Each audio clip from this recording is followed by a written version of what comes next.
My girlfriend underestimated me when I stopped explaining and pulled back. I redirected energy into income, upgraded my lifestyle fast, flipped status publicly, and let results humiliate her expectations without offering closure.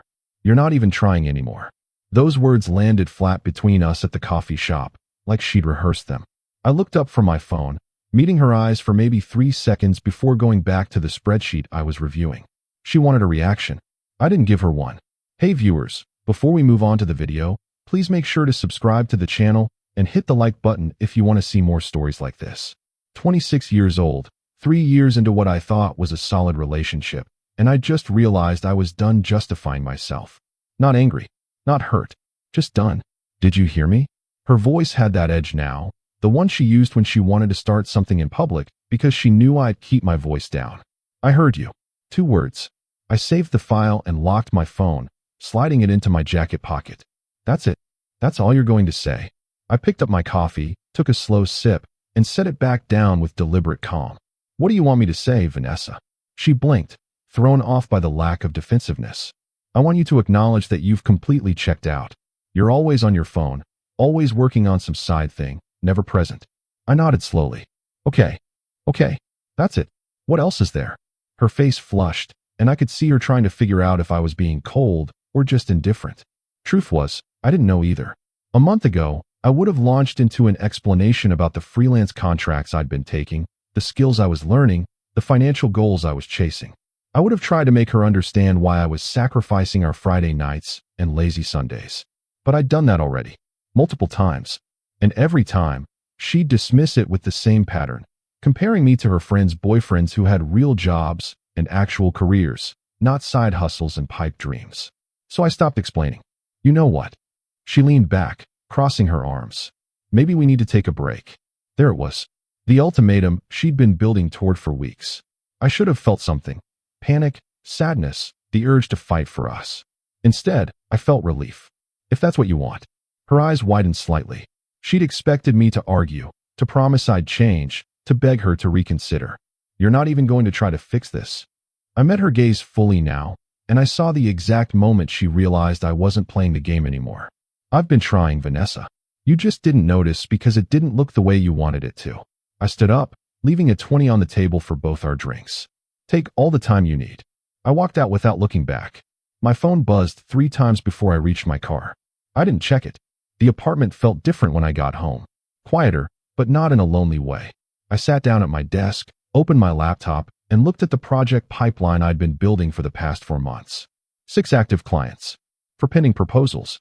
2 partnership opportunities one hadn't had time to properly pursue because I'd been trying to balance Vanessa's need for attention with my need to build something.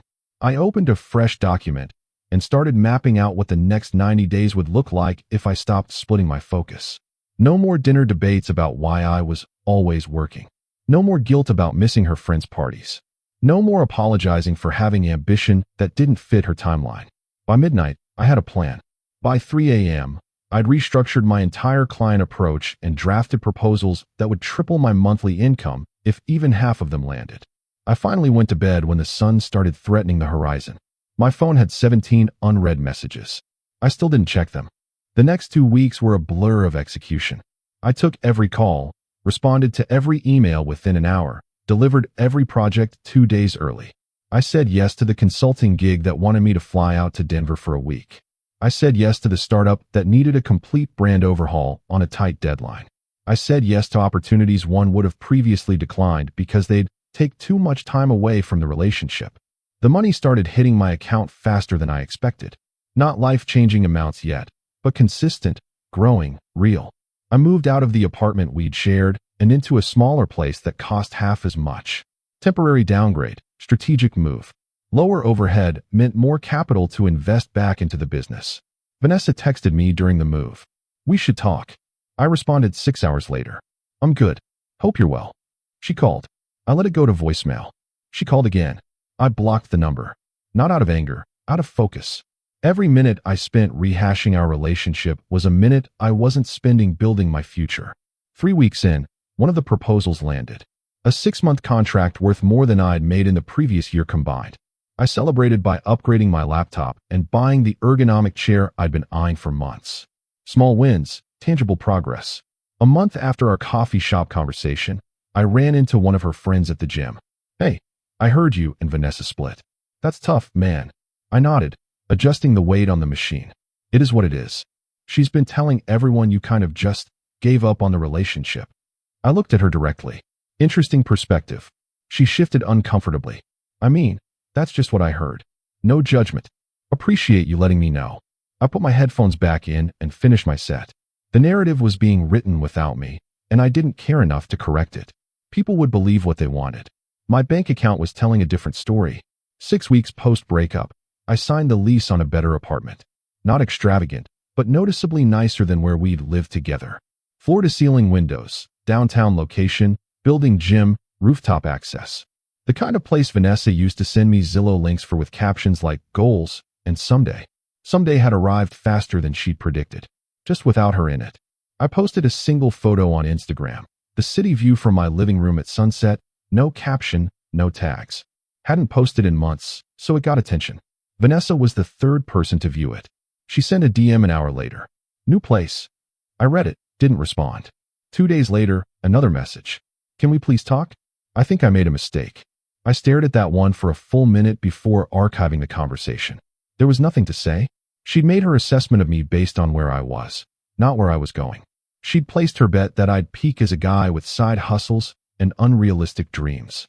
I wasn't angry about it. She wasn't wrong to have doubts. Most people do fail at what I was attempting.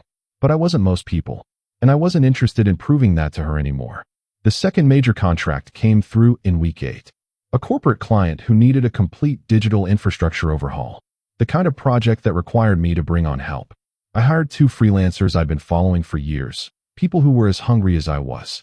We delivered in 4 weeks what the client expected to take 3 months. They doubled the contract. I took the team out for dinner at a steakhouse I couldn't have afforded 3 months earlier. We toasted to momentum. One of the freelancers asked if I was seeing anyone. "Nah, fully locked in right now." She smiled. "Smart. Relationships are distracting." I didn't disagree. Month 3, I bought a car. Nothing flashy, but certified pre-owned, low miles, the kind of reliable upgrade that said, "I'm making moves," without screaming it. Traded in the 15-year-old sedan that had been one argument away from the junkyard. I posted a photo of the keys on my kitchen counter, same minimal aesthetic as the apartment shot. No caption. Let the image speak. Vanessa didn't just view it this time. She commented, "Proud of you." I deleted the comment and restricted her account. Not blocked, restricted. She could see my posts, but couldn't interact. I wanted her to watch. Week 14, I got invited to speak on a podcast about scaling service businesses. Small audience, but legitimate. I talked about the strategy of reinvesting early profits, the importance of saying no to distractions, and the power of letting results speak louder than explanations. The host asked if I'd had to sacrifice relationships to get where I was. I'd say I sacrificed the wrong relationship to make room for the right priorities. The episode went live on a Thursday. By Friday, 3 people had forwarded it to me saying they'd heard Vanessa listen to the whole thing. I didn't respond to any of them. Month 4, the business needed a rebrand. I hired a designer, invested in a proper website, got professional headshots done. The visual upgrade matched the financial one. I looked like someone who had their life together because I did. Posted the new branding across all platforms with a simple announcement about expanding services. The inquiries tripled overnight. Vanessa sent another DM. "I see you're doing well. I'm happy for you. I know I messed up. Can we get coffee?" I read it twice, then replied, "I appreciate that, but I'm not in a place where revisiting the past serves me. I wish you the best. Professional, final, clean." She tried to call. I declined and muted the conversation. A week later, I saw her at a networking event I'd been invited to. She was there with her new boyfriend, some finance guy with a corporate job and a Patagonia vest. Exactly the type she'd compared me to when we were together. She saw me across the room and her face went through about 5 emotions in 3 seconds. I gave her a polite nod and turned back to the conversation I was having with a potential client. Didn't approach her, didn't avoid her, just didn't prioritize her. 20 minutes later, she appeared next to me as I was refilling my drink. "You look good." I smiled politely. "Thanks. You too." Awkward silence. "I didn't know you'd be here." Last-minute invite. Client connection. She nodded, searching for something to say. "So, the business is going well?" "It is." "That's great. Really great. Another pause. I listened to your podcast interview. Yeah. You sounded really different. Confident. I am. She looked down at her drink. I think I didn't see what you were building back then. I thought you were just avoiding real life. I considered my response carefully. You saw what you saw. I don't fault you for it. Do you think we could ever? No. I said it gently, but firmly. Her face fell. Not because I'm angry, I continued, but because you needed me to be someone I wasn't ready to be yet, and I needed space to become who I am now. Those things weren't compatible. But now I'm with someone who met me here, not back there.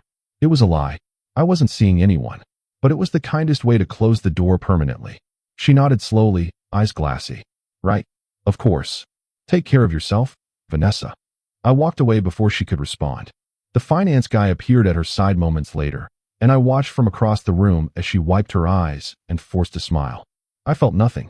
Not satisfaction, not sympathy. Just the quiet confirmation that I'd made the right choice. Month 5 brought the biggest opportunity yet. A multi-year partnership with a mid-sized agency that wanted to bring me on as their lead strategist. Equity stake, profit sharing, full creative control over my division. The kind of deal that turned a freelancer into a business owner. I negotiated for 2 weeks, brought in a lawyer to review the contract, and signed on a Tuesday morning. Posted about it that afternoon with a professional photo from the signing. New chapter. Grateful for everyone who believed in the vision when it was just a plan on a laptop. The post did numbers. Vanessa didn't just view it.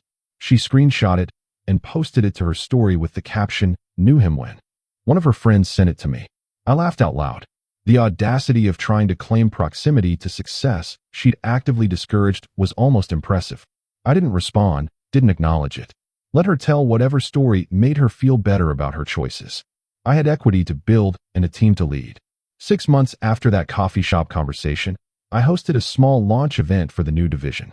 Invited clients, industry connections, a few friends who'd supported me through the grind. Rented out a rooftop venue, hired a photographer, made it an actual occasion. Vanessa somehow found out about it. Mutual friends, social media, small city syndrome. She showed up. Not invited, but not explicitly barred either since it was technically a professional event. I saw her walk in with the finance guy, both of them overdressed and visibly uncomfortable. I was mid-conversation with a client when she approached. Congratulations on all this. I turned, slightly surprised she'd actually come over. Thank you. It's really impressive what you've built. I appreciate that. The client I was talking to sensed the tension and excused himself politely. Vanessa stepped closer. I know I don't have the right to ask, but do you ever think about what could have been different? If I just supported you? I looked at her, really looked at her. Saw the regret, the recalculation, the hindsight clarity. Honestly, no. She flinched slightly. I don't think about alternate timelines, I continued. I think about the one I'm in. And in this one, your doubt became my fuel. So in a weird way, I should probably thank you. I didn't mean to. I know you didn't. But that's what happened. Her boyfriend appeared, hand on her lower back, territorial and uncomfortable. Everything okay here? I extended my hand. We're good. Just catching up. Congratulations on the relationship. He shook my hand, confused but relieved. They left 10 minutes later. I watched them go, then turned back to the party I'd built with people who'd actually shown up. The photographer caught a candid of me on the rooftop, city lights behind me, drink in hand, genuine smile. I posted it the next day with no caption. Didn't need one. The image said everything. Week 26, exactly 6 months after she'd suggested the break, Vanessa sent one final message. I'm sorry I didn't see you. Really see you. You deserved better than what I gave you. And I hope you find someone who appreciates all of this while you're building it, not after it's built. You were right to walk away. I read it 3 times. For a moment, I considered responding with something gracious, something that would give her closure. Then I remembered all the times I tried to explain my vision and been met with skepticism. All the times I'd asked for patience and been given ultimatums. All the times I'd needed support and been handed comparisons to other people's traditional paths. I archived the message without responding. Closure was something she'd have to give herself. My job wasn't to make her feel better about underestimating me. My job was to keep proving myself right. Month 7, I moved again. This time into an actual house. Small but mine. 15-year mortgage, locked-in rate, investment property in a gentrifying neighborhood. The kind of move that built wealth instead of just spending income. I posted a photo of the keys on closing day. Vanessa viewed it within minutes. No comment, no message, just a view that showed up in my analytics. I smiled and put the phone down.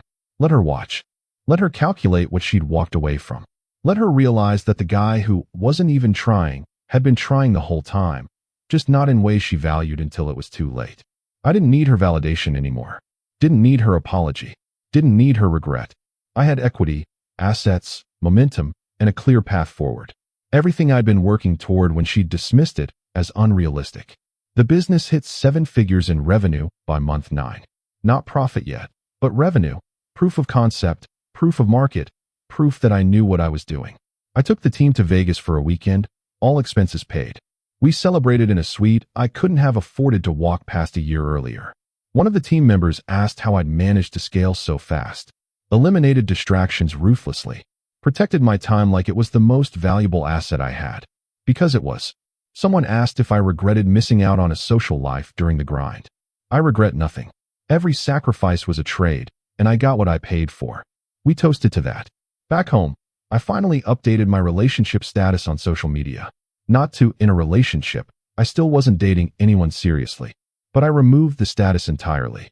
Erased the digital footprint of what Vanessa and I had been. She noticed within an hour and sent a message. Guess you really have moved on. I didn't archive this one. I responded. Moved forward. There's a difference. She typed for a long time. I could see the bubble appearing and disappearing. Finally, she sent, I understand. That was it. The last message we ever exchanged. Year 1 anniversary of the coffee shop conversation. I hosted a private dinner for the people who'd actually supported me. Family, close friends, the team members who'd joined early and stayed loyal. 20 people who'd believed in me when belief was all I had to offer. I gave a short speech thanking them for their faith, their patience, their willingness to let me disappear into work without taking it personally. A year ago, someone I cared about told me I wasn't trying. What she meant was I wasn't trying in ways she could see or value. And she was right to walk away from that, because what I was building wasn't for her, it was for me. For this. For all of you who stuck around to see what happened when I stopped explaining and started executing. We raised glasses to new beginnings and closed chapters. I didn't mention Vanessa by name. Didn't need to. Everyone there knew the context. Later that night, alone in my home office, I looked at the financial projections for year 2. If we hit targets, I'd be looking at legitimate wealth. Not lottery money, but financial freedom. The ability to make choices based on what I wanted, not what I could afford. The kind of life Vanessa had wanted me to provide through a corporate job and a traditional path. I'd gotten there anyway, just on my own terms. My phone buzzed with a notification. Vanessa had posted an anniversary photo with the finance guy. 1 year together, caption full of gratitude and love. I felt nothing looking at it. No jealousy, no satisfaction, no curiosity. Just the distant awareness that she'd found what she was looking for with someone who fit her vision. Good for her. Genuinely. I hoped it worked out. I closed the app and went back to my projections, making notes for the Q1 strategy session. Somewhere in the city, she was celebrating her relationship, and I was building an empire she told me was impossible. We'd both gotten exactly what we'd chosen. The difference was, I'd chosen myself first, and I'd never once looked back to see if she approved.